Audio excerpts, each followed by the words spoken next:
తను కోరుకున్నట్టుగా నువ్వు మారలేదని మీనాక్షి అనుకుంటూ ఉండొచ్చు. అందుకే తన అభిప్రాయాన్ని స్వేచ్ఛగా చెప్పలేకపోతుందని నేననుకుంటున్నాను.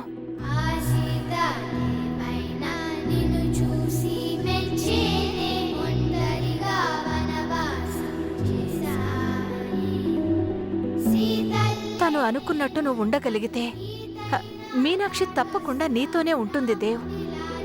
నువ్వు ఆ నమ్మకాన్ని మీనాక్షికి కలిగించాలి.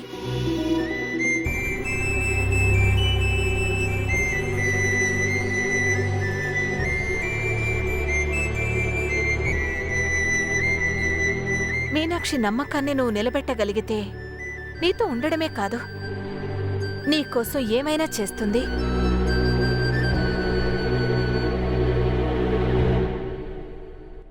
ఇప్పుడున్న పరిస్థితుల్లో మనం మీ నాన్నగారి దగ్గరికి వెళ్ళాలి. ఒక 4 రోజులు నాతో పాటు నువ్వు ఆ ఇంట్లో ఉండు. తర్వాత మనం మన ఇంటికి వెళ్ళిపోదాం.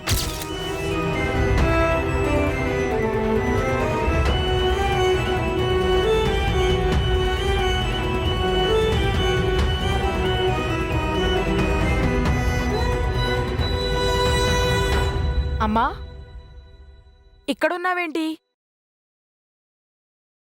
ఏం లేదు.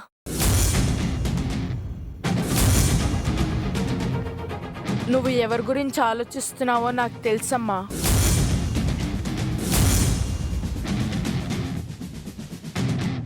నాన్న, నానమ్మ, అను, తాతయ్య అందరూ నిన్ను మార్చాలని ప్రయత్నిస్తున్నారు.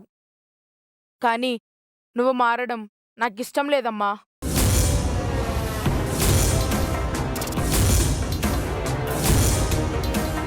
వాళ్ళందరి కోసం నువ్వు ఆలోచించక్కర్లేదు. మనం వెళ్ళిపోదామమ్మా. మనం మన ఇంటికి వెళ్ళిపోదామమ్మా. నాంతో ఉండొద్దమ్మా. వెళ్ళిపోదాం రా అమ్మా. వెళ్ళిపోదామని నువ్వు నాకు మాట ఇచ్చావమ్మా. వెళ్ళిపోదాం రా అమ్మా.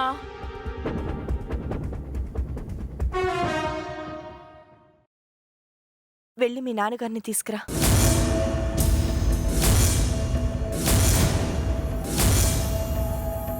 అమ్మా, మీ నాన్నగారిని ఒకసారి వెళ్ళి తీసుకురా.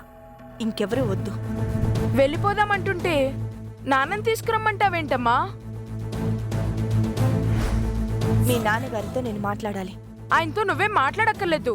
వెళ్ళిపోదాం రా అమ్మా. జై, తీసుకురమ్మని చెప్తున్నానుగా. వెళ్ళి తీసుకురా. జీవితంలో ఒక ముఖ్యమైన నిర్ణయం తీసుకోబోతున్నాను. ఆ నిర్ణయం తీసుకునే ముందు మీ నాన్నగారితో ఓసారి మాట్లాడాలి. వెళ్ళు. అది కాదమ్మా. నువ్వు జై, అమ్మ మాట అంటే లెక్కలేదా నీకు? వెళ్ళి తీసుకురా. జై, అది ఇక్కడ అందరి ముందు మాట్లాడాల్సిన విషయం కాదు. నేను గుడికి వెళ్తున్నాను. మీ నాన్నగారిని అక్కడికి తీసుకురా. నువ్వు ఇంకేమన్నా చెప్పాలా? ఇంకేమన్నా అబద్ధం చెప్పాలనుకుంటే చెప్పేయి. నేను చూడాలనుకుంటున్నాను నన్ను మోసం చేయడానికి నువ్వు ఎంత నీచానికి దిగజారగలవు అని. ఎందుకు ఆలియా, ఎందుకు నువ్వు ఇలా చేసావు? నీకు తెలుసు కదా నానమ్మ తర్వాత నీ ఒక్కదానిని కదా నేను పూర్తిగా నమ్మేది. ఏమన్నావు నువ్వు? ఈ మధ్య అన్నిటినీ మర్చిపోతున్నావా? అది చాలు. వాటిలో ఉన్న శక్తి విషయాన్ని గ్రహించి మనకు వివరిస్తాయి.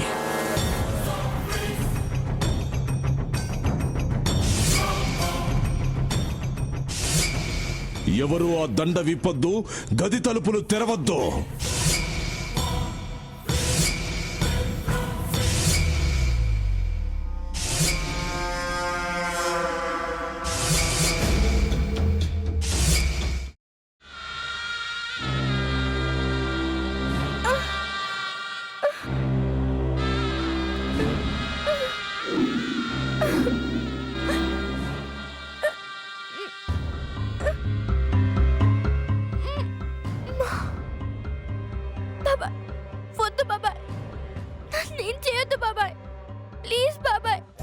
నీకు నిజం తెలిసినప్పుడే నా ఆలోచనలో నువ్వు చచ్చిపోయావు.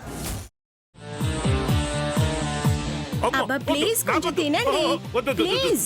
భీమారావు గారు మీరా? ఇగో మీరా కాదు సక్కుబాయ్. అవును, మీ పనామే లేచిపోయిందని చెప్పి కంప్లైంట్ ఇచ్చినావు కదా. రేయ్, ఆయన కంప్లైంట్ ఇచ్చింది లేచిపోయిందని కాదు, కనిపించడం లేదు అని. అట్లానా? సరే మేడం. ఇడియట్. ఆ వంట మనిషి పేరేంటన్నారు? రత్తాలు మేడం. ఏం పెద్ద మంచి, నీ వంట మంచిని కూడా మేడం అని పిలుస్తావా? రేయ్ హాఫ్ బ్రెయిన్,